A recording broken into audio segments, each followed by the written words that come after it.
ഒരു കുതിരയും ഒരു ആടും ഉണ്ടായിരുന്നു. കുതിര നല്ല പെർഫോമൻസ് ആയിരുന്നു. കുറച്ച് ദിവസം കഴിഞ്ഞപ്പോൾ കുതിരയുടെ കാലൊന്നും മുടന്തി. അത് കഴിഞ്ഞപ്പോൾ ഇയാളിങ്ങനെ ചികിത്സിച്ചു. ഇതിൻ്റെ സുഖം കിട്ടി കുതിരയ്ക്ക്. ചികിത്സ കിട്ടിയിട്ട് പിന്നെ അധികം പണിയെടുക്കാൻ പോകണ്ടല്ലോ, ഓട്ട മത്സരത്തിന് അതിലൊന്നും പോകണ്ട.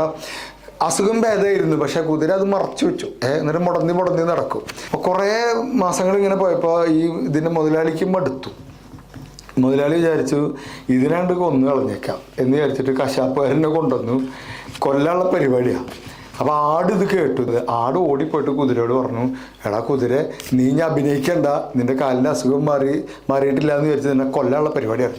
അപ്പോൾ കുതിര ഉടനെ എന്നാൽ കയറൊന്ന് ഫ്രീ ആക്കി ഞാനൊന്ന് ഓടി കളിച്ചിട്ട് വരാം എന്ന് പറഞ്ഞിട്ട് കയർ ഫ്രീ ആക്കിയപ്പോൾ കുതിരയായിട്ട് ഓടി.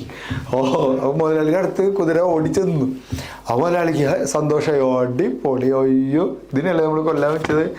ഭയങ്കര സന്തോഷം അയാൾക്ക്, കൊല്ലണ്ടല്ലോ. എന്നിട്ട് കശാപ്പുകാരോട് പറഞ്ഞു, നമുക്കിത് ആഘോഷിക്കണം, ആ ആടിനെ കൊന്നിട്ട്.